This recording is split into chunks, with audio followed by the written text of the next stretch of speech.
हाँ ले ये देखो।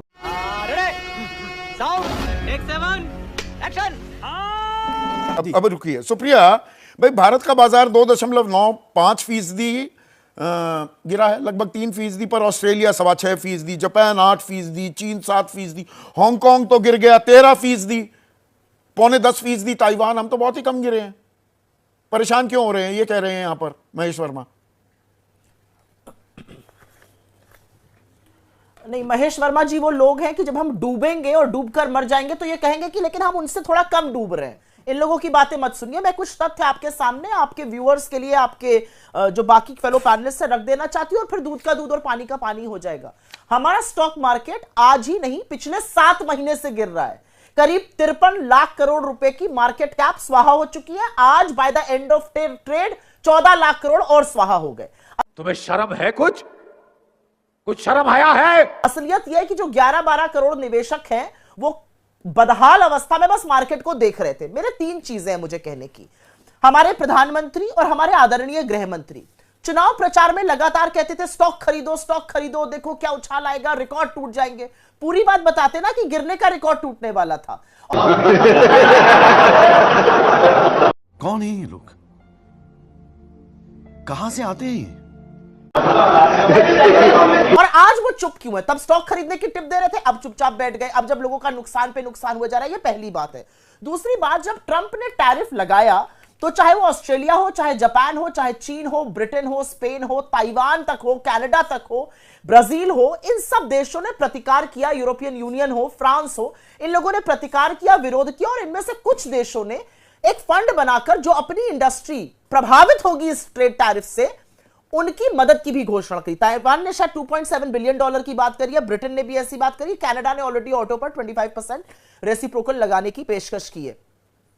हमने क्या किया? हमारे यहां एक पीआईबी से प्रेस रिलीज आई जिसके नीचे कॉमर्स मिनिस्ट्री या मिनिस्टर का नाम तक नहीं है। हमारे प्रधानमंत्री उस दौरान बैंकॉक और श्रीलंका कर रहे थे। हमारा सदन उस समय वक्फ पे चर्चा कर रहा था। हमारे कॉमर्स मिनिस्टर उस समय स्टार्टअप्स को गरिया रहे थे और वो 14 बार मोदी जी की बैंकॉक ट्रिप को 2 दिन तक रीट्वीट करते रहे, लेकिन उन्होंने एक शब्द टैरिफ पर नहीं बोला।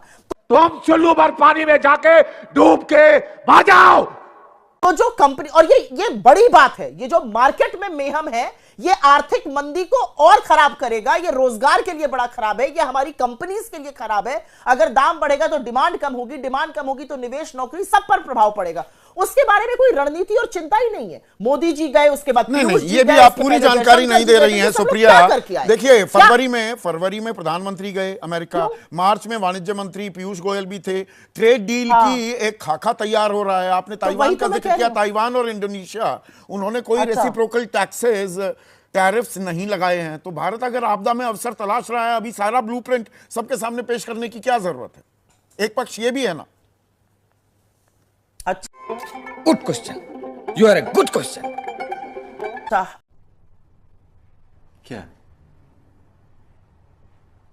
क्या बात कर रहे हैं?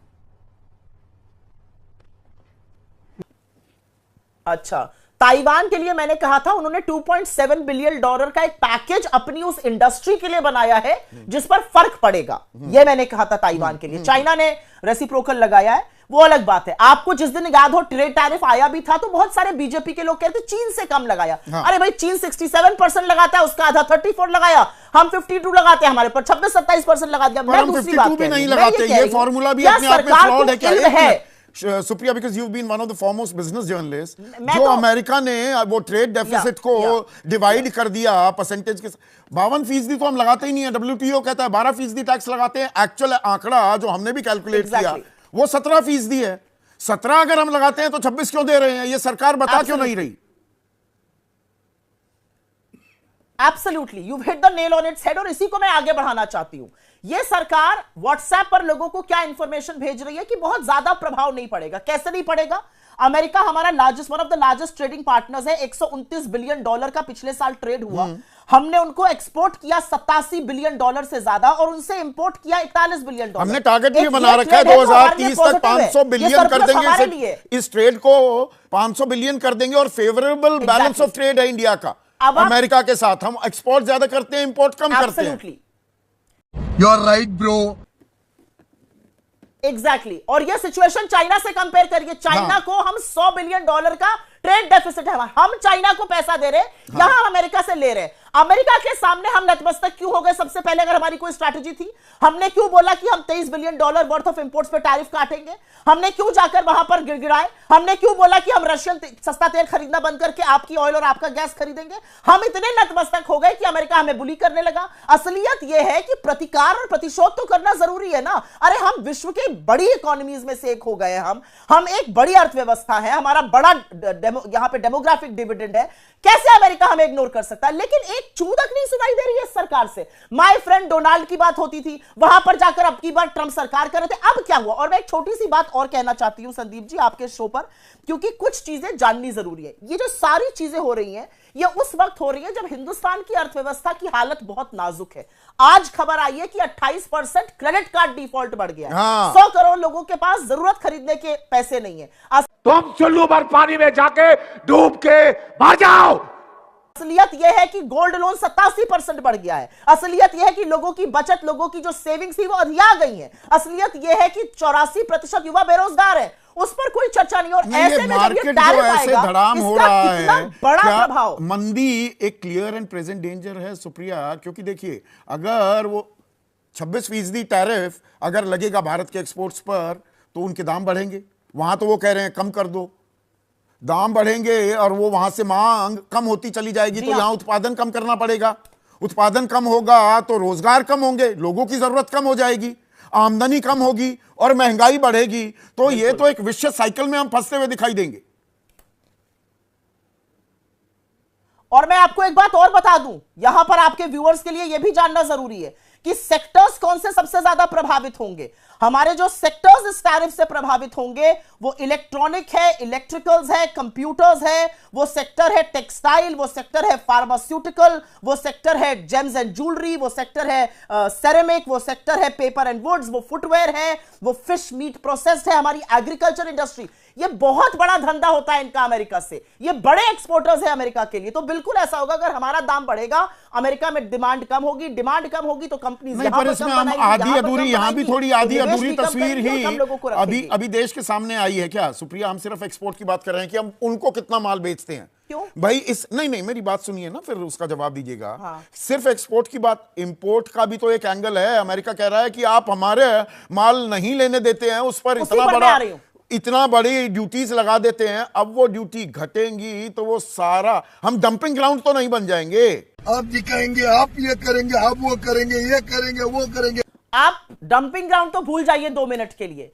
मान लीजिए हम अल्कोहल पे 400% टैरिफ लगाते हैं और हम उसको घटा के 100% कर देते हैं, हमारी इंडस्ट्री का क्या होगा?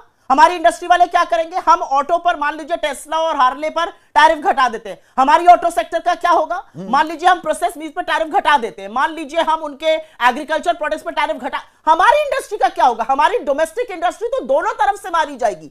एक जो एक्सपोर्ट वहां कर रहे हैं वो भी मुंह की खाएंगे, मतलब टाटा मोटर्स को नुकसान होगा और महिंद्रा को भी नुकसान होगा।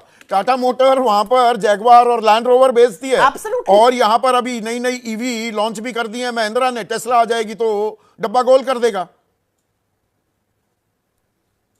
एब्सोल्युटली, बिल्कुल होगा। और इसी से ऑटो इंडस्ट्री, एक बात मैं आपको बता दूं, मैं एक बहुत बड़े मार्केट विशेषज्ञ से बात कर रही थी, आज बड़े दिनों बाद लोगों को फोन किया जिनसे स्टॉक मार्केट्स के टाइम पर बात करती थी। उन्होंने कहा भारत के मार्केट में डर इस बात का है कि यह सरकार टैरिफ लोअर करके अमेरिका को खुश करने की कोशिश करेगी, और इससे कंपनीज की प्रॉफिटेबिलिटी और मार्जिन्स दोनों पर असर पड़ेगा। यह डर ज्यादा है हमारे मार्केट में। हमारे मार्केट में डर यह नहीं है कि एक्सपोर्ट, हमारे मार्केट में डर है कि हमारी सरकार का रवैया जो है वो ठीक नहीं लग रहा है। सरकार खुलकर सामने नहीं आ रही है, और सरकार खुलकर सामने नहीं आ रही है। क्यों? इतना छोटा पहले कभी नहीं हुआ होगा। मनोज काका, आपके नेता कह रहे हैं भाजपा सरकार ने महंगाई और भ्रष्टाचार ही नहीं, अब तो शेयर मार्केट के महापतन से भी देशवासियों की जेबें खाली कर दी हैं। सरकार चलाती है क्या शेयर बाजार?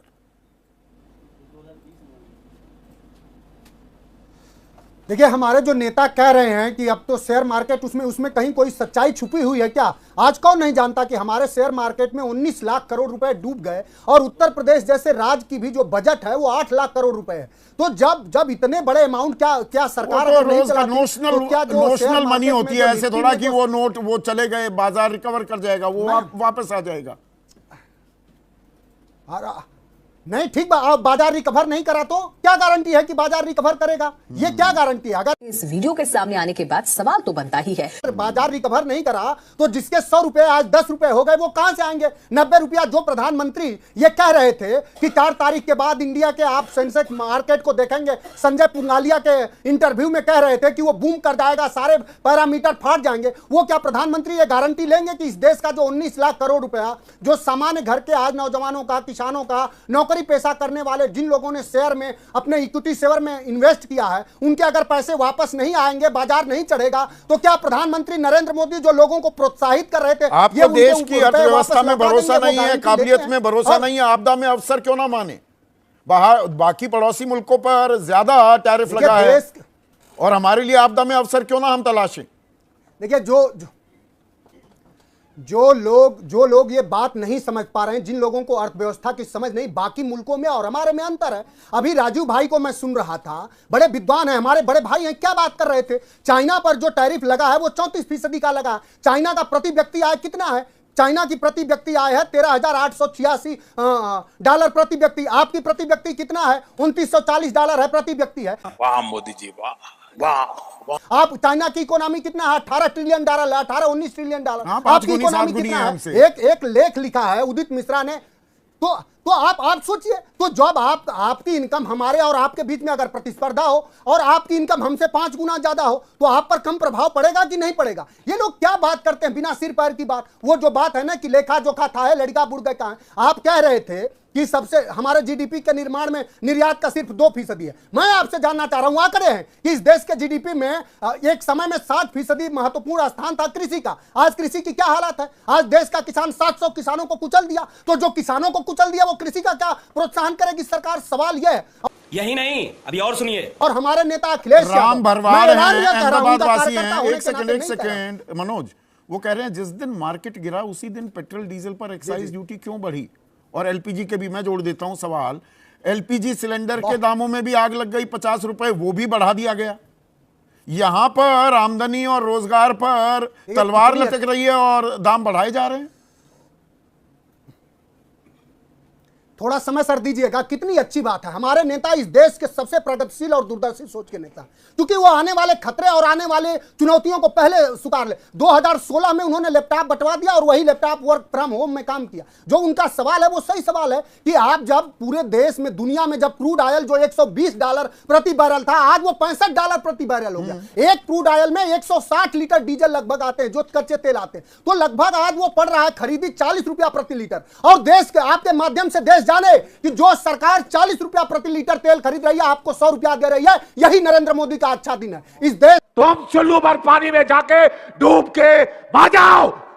के गरीबों, किसानों, मजदूरों को मारने की साजिश है। वो अपने वैभव विलास में, अपने राजशाही ठाट बाट में कोई कमी नहीं करना चाह रहे हैं। इस देश में हम लोग ऐसे जनपद से आते हैं, हमारे यहाँ जौनपुर एक ऐसा जनपद है कि 20 नौजवान 2 हफ्ते में आत्महत्या कर ली। पूरे देश में बेरोजगारी का आलम क्या। आप उन देशों से तुलना कर रहे हैं जिन देशों की जीडीपी और जिन देशों की प्रति व्यक्ति आय आपसे 5 गुना ज्यादा है। नहीं, उसमें भी आधी अधूरी तस्वीर है। यूरोपियन यूनियन पर 20% टैक्स लगा है, ब्रिटेन पर, फ्रांस पर, जापान पर 10% टैक्स है, तो वहां बहुत कम टैक्स भी लगा है। मैं सर बस खत्म कर रहा हूं। वो जो बात है ना कि लेखा जोखा था है, लड़का डूब गए कहां। तो जब जिस सरकार को सिर्फ अपने वैभव विलास पे, आप जो कह रहे थे हिंदू मुसलमान पे, औरंगजेब पे, यही सब करना है, पूरे देश के लोगों को डुबो देना है, और वो खत्म, bye bye, ta ta, goodbye, गया। कौन है ये लोग? कहां से आते हैं?